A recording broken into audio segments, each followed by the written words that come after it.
Welcome to Leaders Path, leadership journeys of people within the IT and business change professions.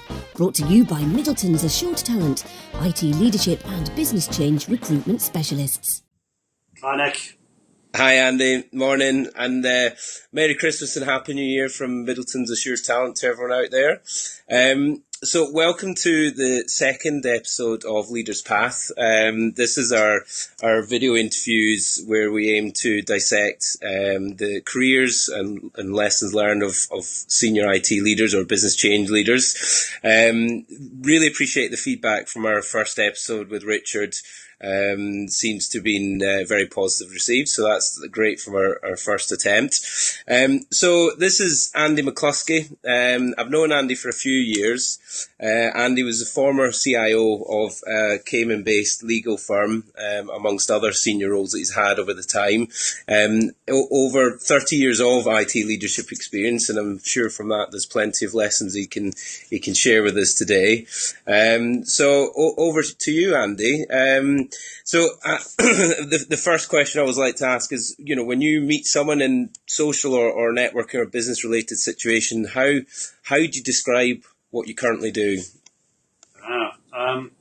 So at the moment I'm working as a change program management consultant, and I'm taking a top 20 UK law firm through a huge technology uplift program that includes moving them from paper-based filing to electronic filing, which, as you can imagine, from a law firm, that's a huge change. Yeah.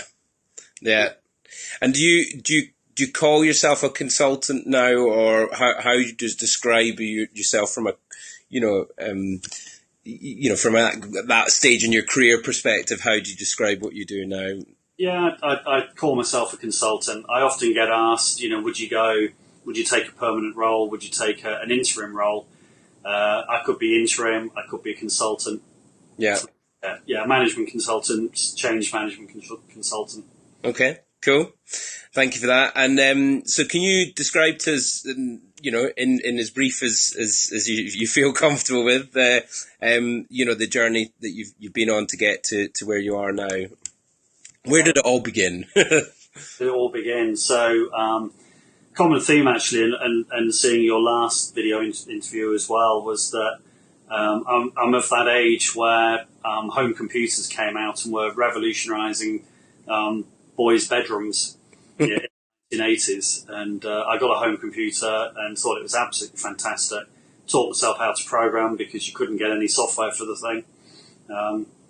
And just fell in love with computers. Then I went off, I left school. I went to a sixth form college to study technology because the school I was at didn't have any computers at all. Right. And the college did. So, and then rather than going to university along with all my mates, they were all going off, and some of them going off to study computing. And I remember looking at Leeds University that had a mainframe that filled the basement of the university of one of them. And one of my mates was telling me, oh yeah, we get timeshare access, we get 2 hours a week. And I was thinking, hang on a minute, I've got a summer job working with Apple computers, right? Pairing Apple IIs, and talking to guys at Apple, and I'm on the cutting edge here. Yeah, where was that role? Where was the summer job? It was working for a small Apple dealer, right? Literally fixing Apple II computers. Yeah, taking the lid off them, earthing yourself, and popping all the chips back into the circuit board because they would pop out when they got warm. So, and learning about those, and then seeing this thing called an IBM PC that came into the shop one day, and laughing and poking it and saying, how crap does that look? Yeah. Who knew? Right. So then I went off and worked for a company called Pennine Computers, based in Halifax, and started installing Apple networks. One of my claims to fame was that I put in the first Macintosh network in the UK. Really? Yeah, and networked a load of Macs for an advertising agency. Right. Apple Talk Network, which was quite something. Meeting the Apple engineers who came over from the US to take us through how to put this network in. And then, after a couple of years of doing that, my boss turned around to me one day and said, "You know what? If you carry on the way you're going, within 5 years, you might even have my job." Really? And I thought, "Oh my God, if in 5 years' time I'm still here doing your job." And he was your classic bearded, socks with sandals, geek that had been there forever. Yeah. So me and my girlfriend upped sticks and moved down to London. And I just went trawling around different places in London saying, "Give me a job." Got a job for a very large, what was then a very large computer dealer before the days of Computer Centre. They were the sort of London's number one. Right. Doing pre and post sale support, putting in some of the very early networks, doing a little bit of coding even, and just generally having a crack at everything. Yeah. And then the firm, I remember, went through a big merger over Christmas one year, and everybody took the opportunity of this is a merger going through over Christmas. Nobody knows what they're doing. So everybody else just scarpered off, and that let me pick up everybody else's clients. Right. Okay. City of London was everybody hated the City of London because driving around it was a nightmare and finding places to park, and often some of the customers, like remember one was Chase Manhattan Bank as it was then. Right. Were awful to work with. You got these Barrow Boy, Cockney White Boy. Yeah. Screaming blue murder at you to fix their system. They wouldn't put it as politely as that. And everybody else seemed to hate it, but I loved it. I thought, this is that. And then one of the customers was a law firm, and they said, we've got a lot of work going on. We could do with you 5 days a week. So I said, fine. Brilliant. Offer. Yeah. Moved into a law firm in the City of London. And did at that point, did these organisations, did they have many in-house IT people, or were they mostly reliant on third parties that you were working for? Yeah, at that time, typically it was they had internal IT people, but the internal IT people were all focused on the big systems. Right. So you'd got a lot of mainframes and mini computers, and then you've got these new things called PCs everywhere. And the PCs were coming in, but they were seen very much as being initially, it's a novelty, it's a toy. You can't do any serious work, or it's just a luxury terminal. Stick a card in it that makes it talk and emulate a mainframe terminal, and that's good for. But then people started using the PCs for other things. So things like Excel was taking off, or Lotus 123, and they were networking them and sharing files and sharing data, but there was no support for them. Yeah. And so it was people like me and the organisations I were in were picking up all this work. So it was mostly outsourced at that time, certainly in London. But then they were starting to develop and build their internal departments around that. Yeah. So, upstarts like me, I got a foot in the door with the knowledge that a lot of the guys that had been studying the wrong thing for years lacked. Yeah. So does the law firm still exist that you joined? It does. At that time, it was called Clifford Turner, and then I joined and set up what was effectively became the help desk in the PC support department, and then everything else around that, and it became Clifford Chance. Oh yeah, okay. Which then, after several other mergers, became the world's largest law firm. Yeah. So I joined just before they merged with a firm called Coward Chance and became Clifford Chance. And then right place, right time, very lucky, managed to set up quite a big IT department, and stayed with them for, I think it was about 9 years. Right. And then left because at the 9 years it was getting monotonous, starting to, get a bit political. So I left for something new and tried Ericsson and went for a Swedish telecoms company for change. Yeah. And that was really interesting because they took me on and put me on a fast track management training course to train me in the Ericsson way of doing things. Right. And the way I sum it up is when you went to a coffee machine at Clifford Chance, you'd punch in your number, 1672 or whatever, and a coffee would come out, and it'd say, "Please wait." But at Ericsson, you'd do the same thing. It would say, take a moment to relax. And I had my own personal psychologist assigned to me that I used to work with. Really? Once a month, he'd interview all the managers that worked for me and then tell me how my management style was affecting them. Right. A little bit too personal. Yeah. Was this London again, or where were you based with them?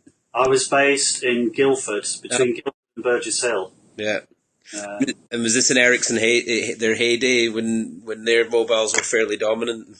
Yeah, it was their heyday. They employed something like 6,000 people in the UK. Right.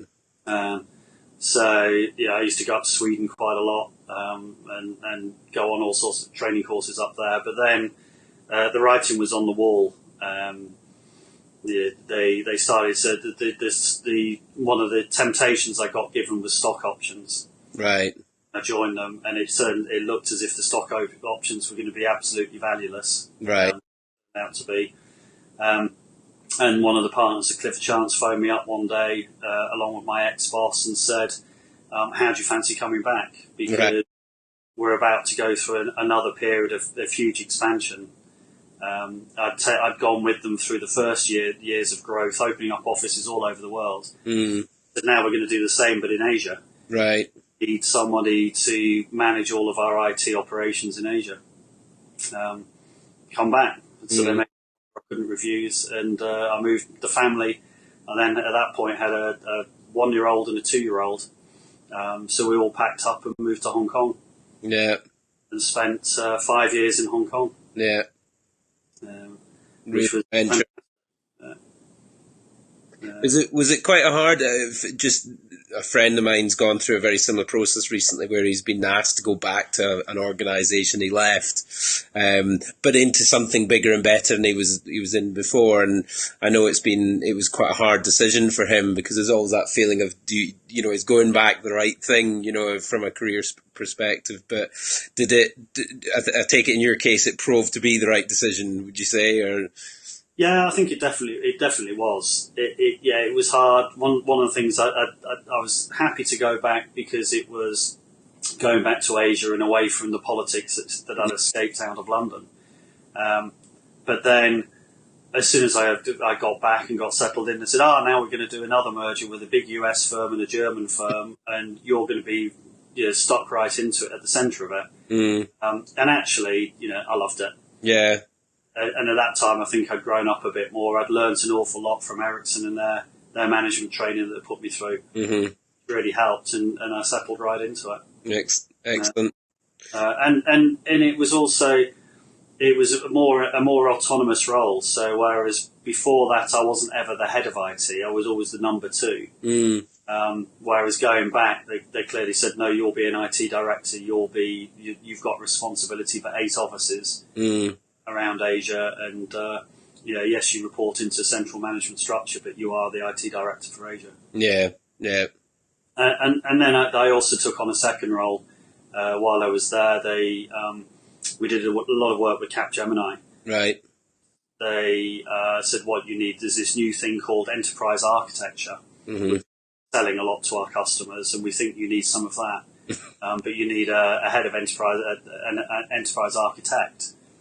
Because of my previous roles, I put my name forward and became the director of architecture as well, which meant, as well as operationally looking after a region for Clifford Chance, but I also had a role that meant I had the overall say, and ran a team that ran all of the IT for the whole of Clifford Chance, which then was the world's biggest law firm. So I was looking at IT strategy and the business strategy and defining all the processes within the law firm. That was really interesting. Yeah, I bet.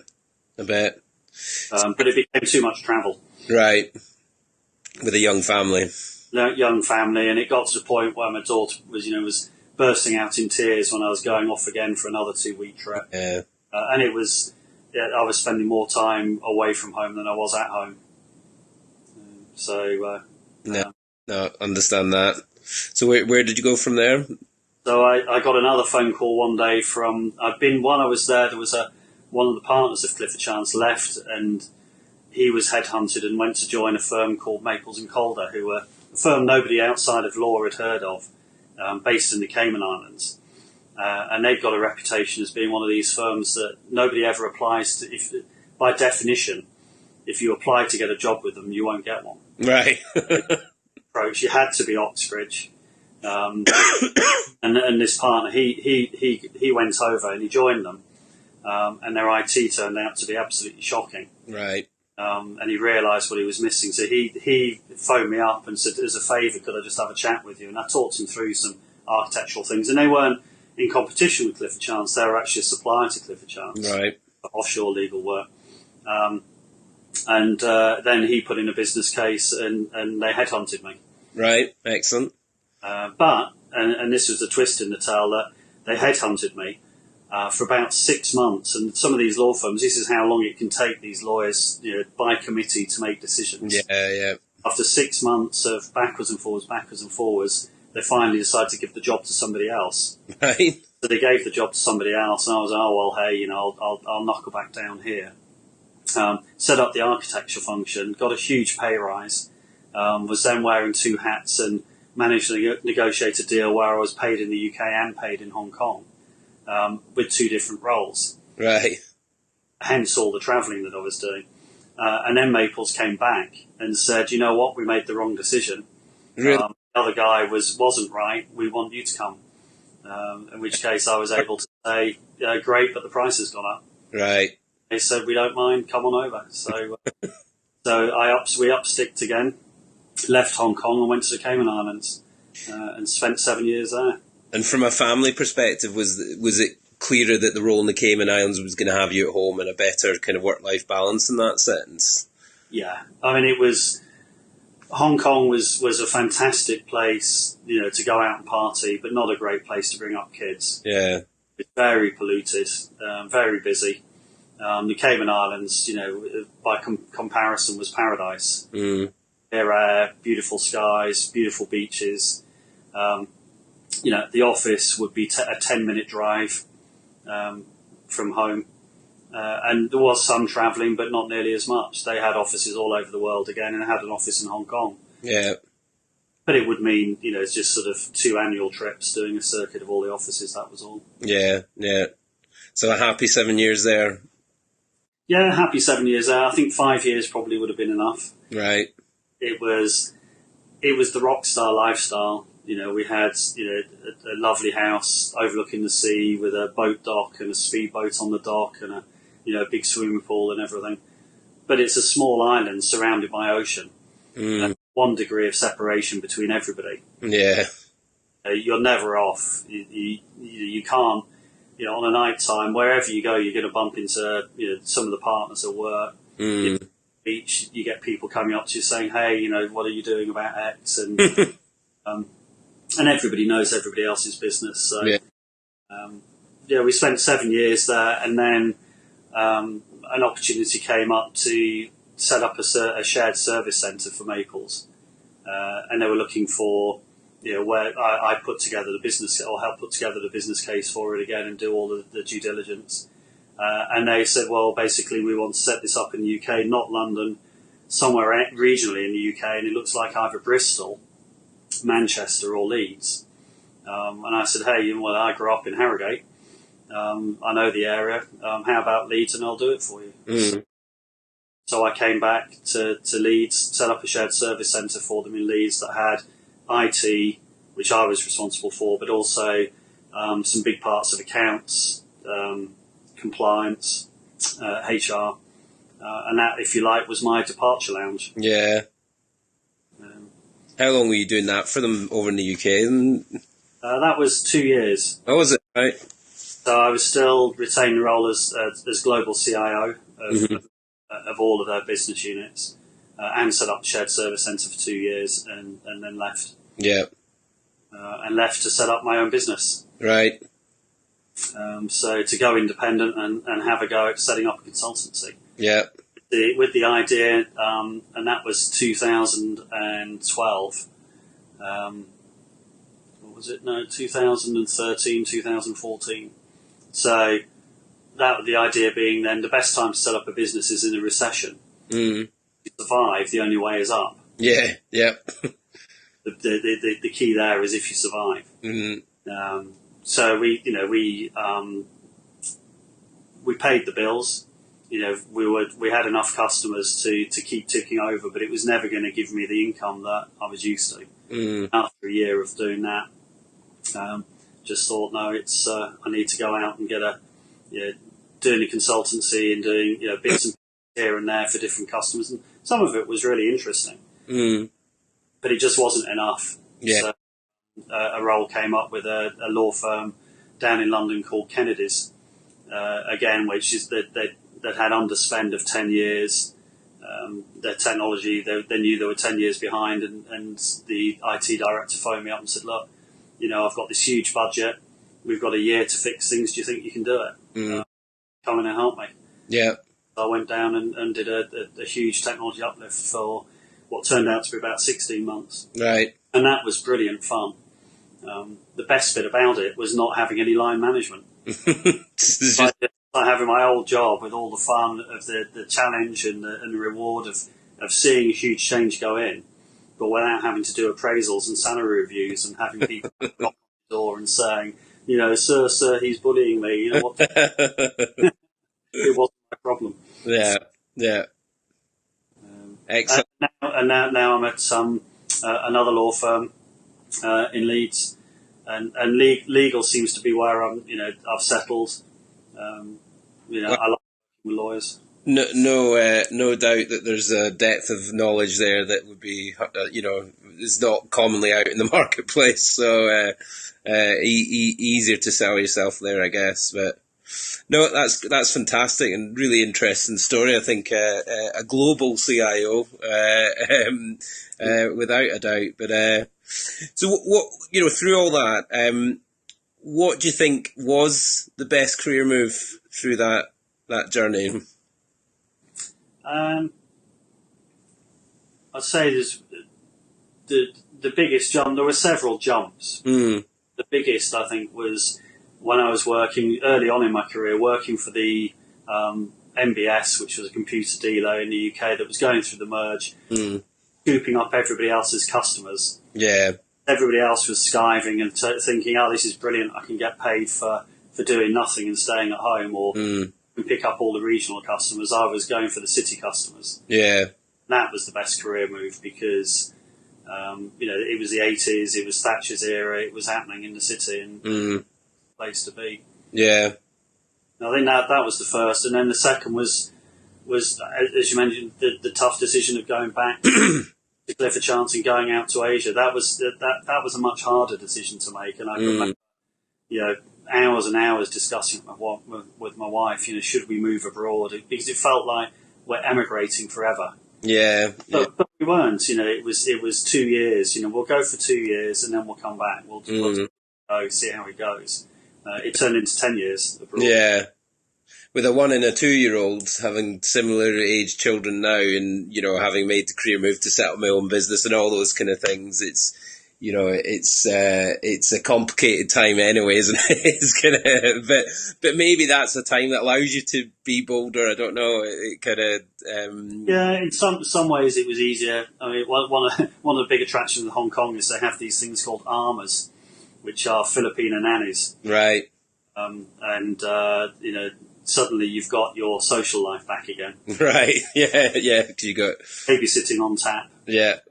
No, understands. So when you've obviously recruited a lot of people over the years, you've built teams, you've built functions, and I imagine you've brought a lot of people up through the organisations that you've run. What are the key things that you look to identify when you're looking for talented people? I think it's passion and enthusiasm. I think you can tell if people have got that spark, the spark of being interested, the spark of wanting to learn and enjoying their work, and being passionate about it. I know passion's an overused word, but you can train, you can teach everything else. Smart people can learn anything. And you can send them on the right courses. You can give them the right books. You can have people mentor people for technical skills. and some soft skills, but you can't teach people enthusiasm. No. And is your opportunity to measure that is it in that interview situation where you just get that feeling sometimes, don't you? You can, as you say, it's almost the glint in their eye, or the we used to say the va-va-voom that you do just get from some people. Is that kind of how you were recognising it, or did you have other ways of sort of sensing that enthusiasm? Sometimes some people you have to tease it out. I've learned that often when you're interviewing, it's a terrible thing, but it's a bit like when you're looking at houses to buy. Yeah. As soon as you're in the front door, you think, no, this isn't for me. Yeah.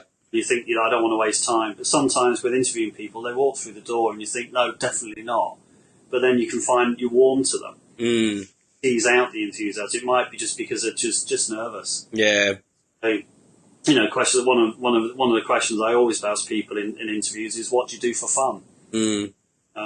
What outside of work, what do you do for fun? And if all they say is, I like socialising and drinking, and little else, then they're probably not very enthusiastic about life generally. No. And says, I'm a cyclist, and I really love going up the steep hills, and then you see the passion come out. Yeah. And that's if you haven't seen it when they're talking about their job. Because it might be that they're not passionate about their current job because they're in the wrong job. Yeah. You're offering them the right job, or it might be that they're not they don't have any passion at all. No, it is difficult, and I think we all make very quick judgments, but I think in interviews it's undoubtedly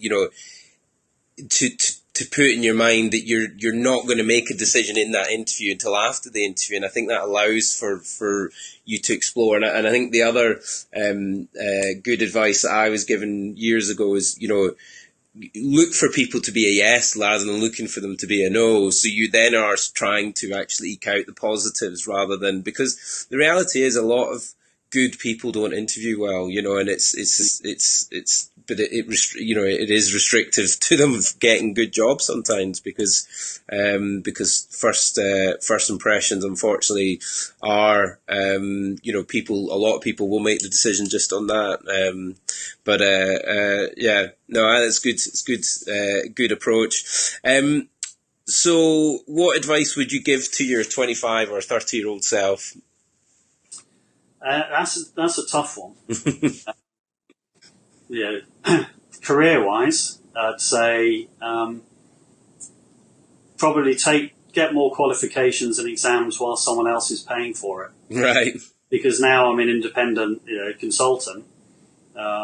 Sometimes you have to have what may be unnecessary letters on TV. And you've got to pay for all that stuff. So I'd probably say to myself in hindsight, go and do the TOCAF and Prince 2 and get all of that done while someone else is paying for it. Yeah. It's interesting though, and you, much like Richard in the previous episode, the choice not to go to university and go down the normal track was the best thing that they could have done, and I think it's the same with some of these qualifications that some people presume getting the qualification is good enough, and it's not actually. It can be advantageous, and I think particularly now for you when you're marketing yourself in that kind of consultancy way, it is something that's looked at, unfortunately. But it's the experience that counts way more, isn't it? So I can understand why if you're getting all this great experience along the way, why do I need a Prince 2 exam to but I do understand what you're saying now. It's it's part of your marketing, really, isn't it? That I've got X, Y, Z, but I'm sure it won't hold you back too much. So, but anything else you would advise yourself? Not really. I mean, one of the things, going back to the degree is that's always been a little bit of a chip on my shoulder, if you like. But if I could go back, I've often asked myself, would I have gone to uni, knowing now what I know? And in my day, it was free university. It would have been free for me as well. Yeah. Kids would say to me, Dad, you're nuts. Why didn't you go? That's just crazy. I don't think I would, actually, because I think by not having a degree, it made me have to work and compete that much harder. Mm. And I always had to prove myself. Yeah. When you're surrounded by people who have got,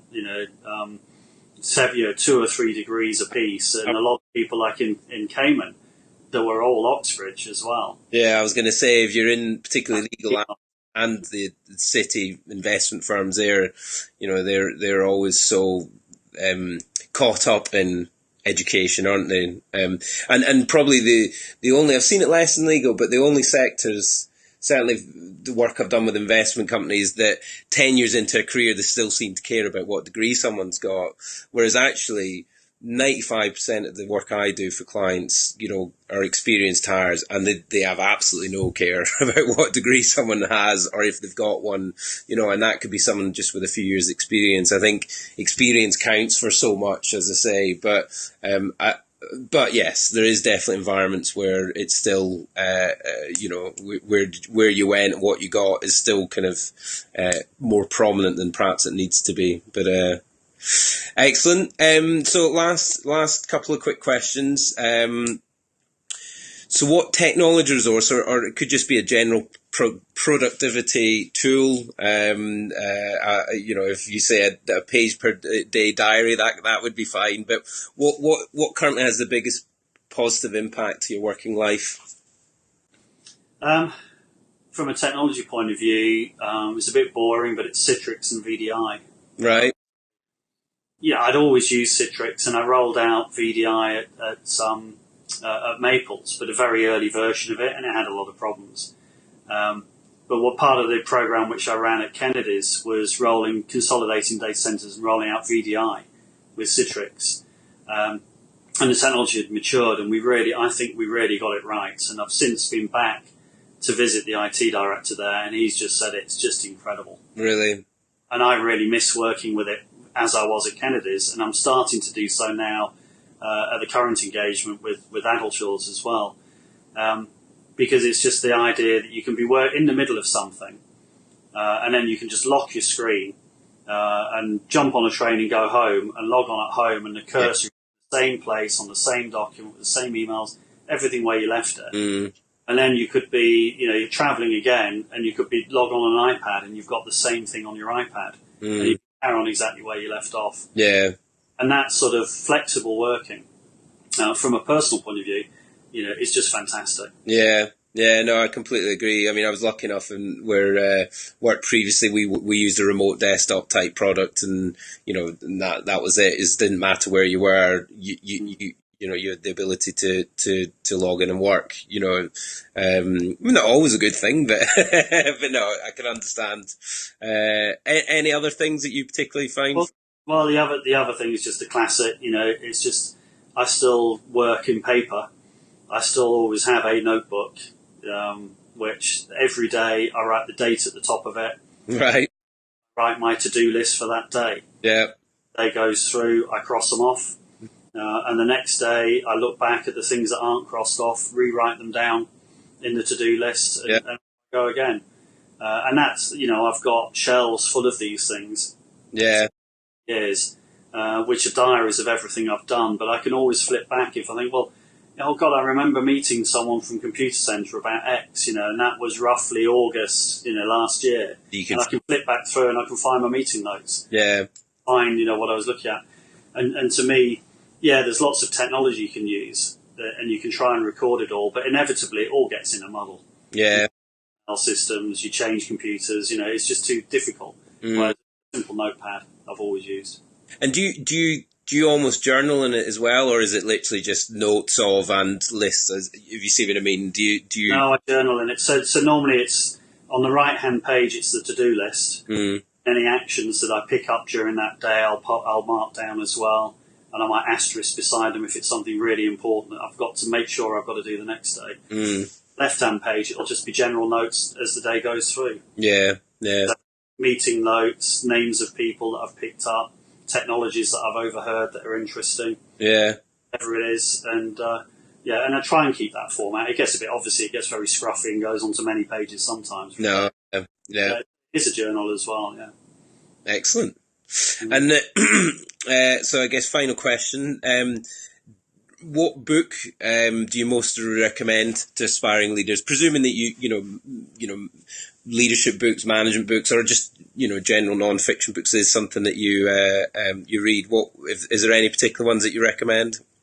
Yeah, I mean, I try and read as many as I can. I love reading them and try and alternate them with fictions. But a couple that really stand out. One was Who Says Elephants Can't Dance by Lou Gerstner. Right.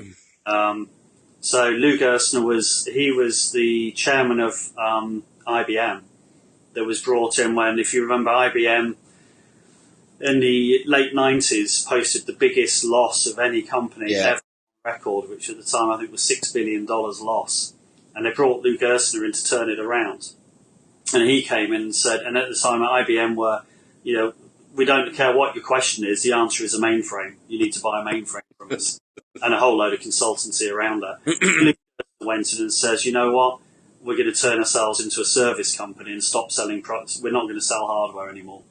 Hardware's dead. And he turned IBM around. $6 billion loss into a hugely profitable company and kept them alive. Yeah. And that's quite inspiring. And from the challenge of making such a big change and convincing people that have been set in their ways for, you got a job at IBM, it was for life. People have been there 30, 40 years, and he had to tell them everything you knew is wrong. Yeah. I suppose there's quite a lot of alignment to your story, really, in the sense you were about for that transition in organisations themselves when they were shifting from reliance on big mainframe technology to, and I guess having come from a service organisation, I can understand the alignment to the kind of your own story, I guess. And another, did you say? Go on. Did you say there was another one? There's a couple of. There's one. Unfortunately, I can't remember the name of the author or the book even, so I won't mention it.